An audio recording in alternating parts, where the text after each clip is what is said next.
Yes, in the case of Springtown, Aledo, Willow Park, we have fairly robust municipal water systems, and the Morningstar Mud District has Fort Worth water in it. But outside of that, there's some HOA water supplies and then just a bunch of unincorporated area with no water. So the two ways we really address that, one is effective response force, and really what that is can you put enough firefighters on scene fast enough to quickly mitigate the incident? And as we've been able to phase in our staffing plan over time, we've seen that getting to fires faster with an effective response force means we catch the fire sooner, and we use less water to put out the fire. So that's one way that has helped. And it doesn't always work that way. We're not always in control of it. But the other piece is we do currently have 7 tankers dispersed around the district. We've got 2 more on order that'll be delivered later this year. But we've staffed 2 of those with a dedicated driver, 24/7, 365. That's a paid position that's staffed to that, one in Springtown and one in Aledo. So on that initial alarm assignment, those 6,000 gallons of water can hit the road and augment the water supply, the water that shows up on the fire engines that are also responding. And we've found that has worked really well for us. The other tankers don't have a staff member assigned to them. We can pull people off the engine and send them. We can do an all-call, and someone off duty or a volunteer may come in and bring them. But that's how we've been handling water supply, and it's for the most part, it's worked really well for us since we implemented the staffing program of that back in 2021 for our tankers. As far as what response would be planned in Reno if the community came into ESD 1, our structured fire response plan is 3 engines, a tanker, and a battalion chief. And that's pretty common around Parker County. A commercial box alarm, if you will, gets 4 companies or 4 engines, a tanker, and a battalion chief. And then if we call a working fire, it also gets EMS, an EMS supervisor, and a cascade or a breathing air truck, which is our rescue trucks. And then additional tankers are dispatched as needed based on the conditions. So that's the response plan that we have across the district. So that's what would be, we would follow that same model if Reno was part of ESD. To the comments about 51 being the busiest station, actually the Springtown station, Station 48, is our busiest station. 51 is our second busiest, making around, I think they're around 1,400 runs a year. One of the things we track is we track in our data is resource reliability and unit hour utilization. So those kind of go hand in hand. If you look at how much a unit is utilized by hours in the day, pretty much the cap on that is the 30% model is the national standard. Anything over that, you need to be looking at adding a secondary unit there. Most of our units are still down around, even our busiest ones are down around the 10-12% unit hour utilization model. So that brings your resource reliability up, right? To give credit to Broward Reno Fire Department, I don't think, looking at Parker County, North and Northeast Parker County as a region, no matter what, that additional engine company needs to be there. So if the area was to come into ESD 1, I don't think it would be our intention at all, and I certainly wouldn't advise it as their fire chief, to try to service all of Reno with just, in other words, an engine company going away, right? And trying to service it all from just 51s.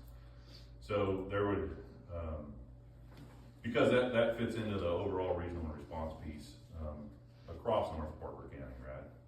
Engine 49 fills a role there, and that would, one way or another, that engine company needs to be there. As far as, and there was a couple of questions both from Mr. Vogel and I think from Mr. Fowler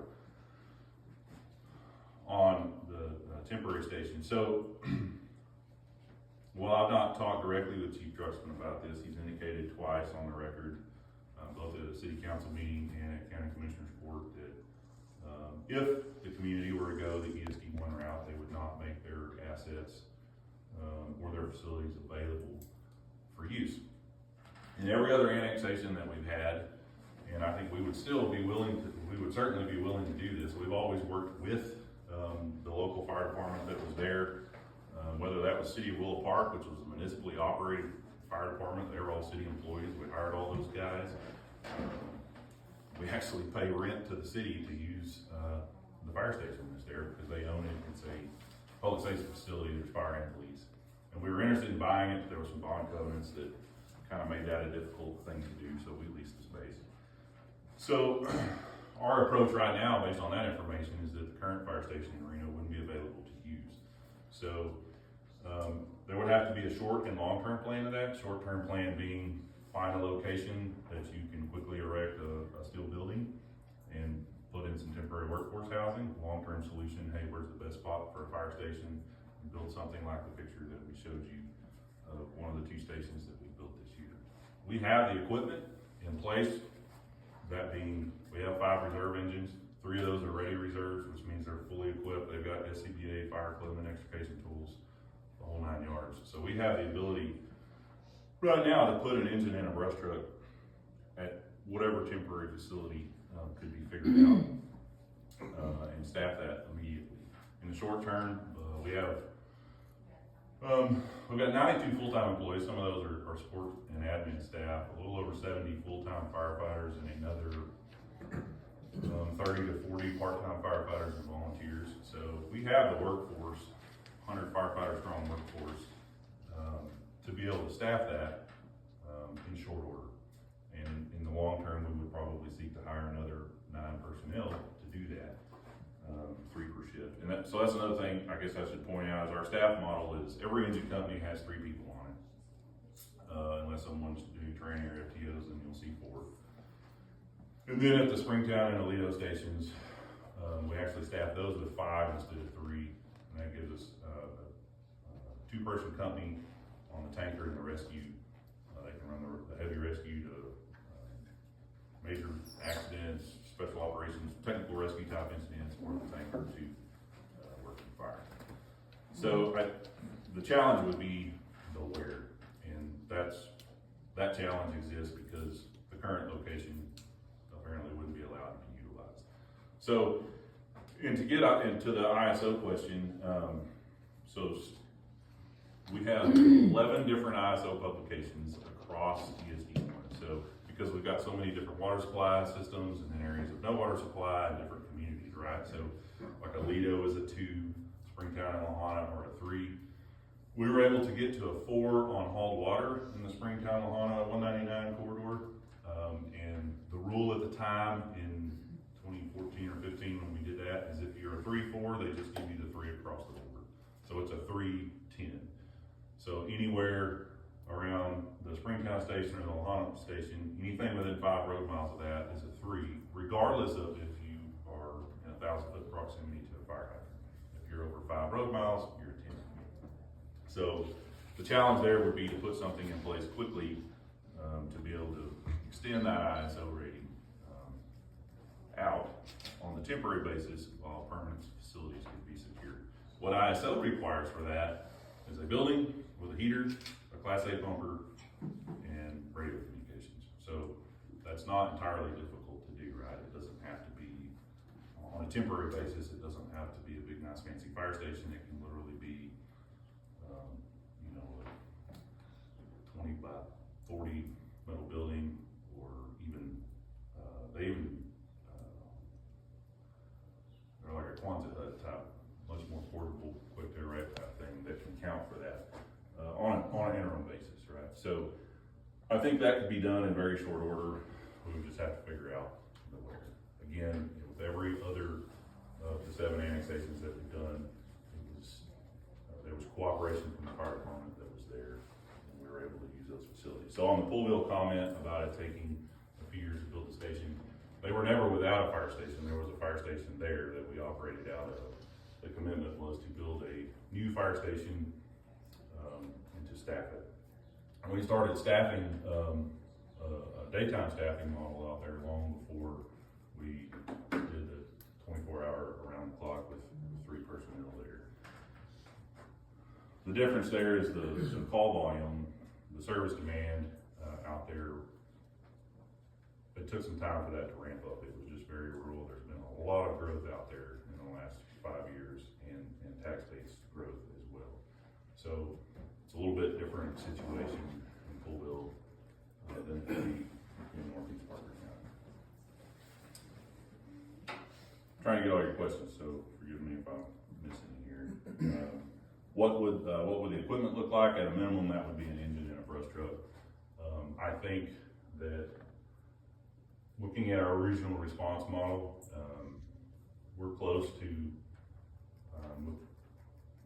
maybe being able to staff a third staffed tanker, which is water on wheels, right, which augments where there's water supply issues, and bringing that area in might help support being able to do that as well. So as things grow on the west side, we've been looking at that anyway, because there's virtually no water supply in Peachtree and Poolville. There's a little bit of Walnut Creek water up on the north side. So, and there's been over the last 3 years, I guess, it's been really proactive cooperation between us and Park County Hospital District. They're being housed, an ambulance and crew are being housed in 2 of our fire stations currently, the new one in Poolville, and then the one, Station 54 in the Silver Creek community at 730 and 1886. So if a hospital district was amenable, there's always potential to incorporate that as well. I just can't speak on their behalf, that's their decision. But I know there's, where it makes sense and it's a good deal for the taxpayers and that they're not spending money to build their own facility, there's a local cooperation there. They certainly are looking for opportunities to expand on that. Sanctuary. So sanctuary was not included on this petition that was brought forth.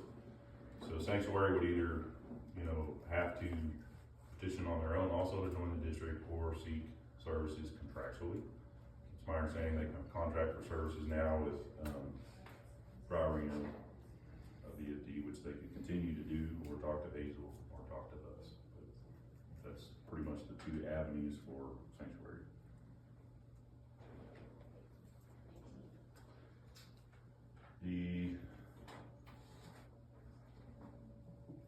There was a comment about an interlocal agreement with Reno ESD. And again, we're all about cooperating with whatever service model is in place when communities come into ESD1, and we remain willing to have those conversations if that's amenable on that side of things. So,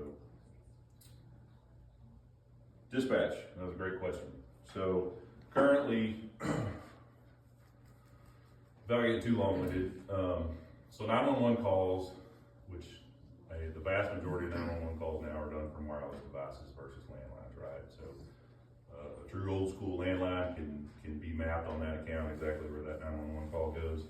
On the wireless side, the system attempts to route the call to the appropriate dispatch center for the jurisdiction that it's in. I don't know because I've not looked into it, but I would venture to say that a lot of the 911 calls that are originating within the city of Reno probably end up at Parker County Sheriff's Office first, because that's the county PSAP for the county that those devices are in and calling from. Being the location proximity to Wise and Tarrant County lines, it's 100% possible that sometimes those calls end up at Wise County Sheriff's Office or Tarrant County Sheriff's Office. From there, whichever answering point catches the call, that's the 3 that it would most likely end up with. From there, currently, right now, today, that call gets routed, for, in the case of Reno, to Tarrant County Regional Communications Center, which is a dispatch in Everman that various cities and Tarrant County ESD1 contracts with for its dispatch services. Otherwise, if you happen to be on the south side of 199 in ESD1 territory, that call is going to get routed to the Parker County Fire Alarm Center. As far as how those calls are routed, that's a pretty simple protocol that's implemented at the PSAP, which is Public Safety Answering Point, which is where the 911 calls originate to. Do I send it to this dispatch center or that one? I would say in the case of Parker County, Reno is kind of the exception. It's the one that doesn't go to Parker County Fire Alarm Center. Because every other fire station in the county, with the exception of the 4 in the city of Weatherford, are dispatched by that dispatch center, and every ambulance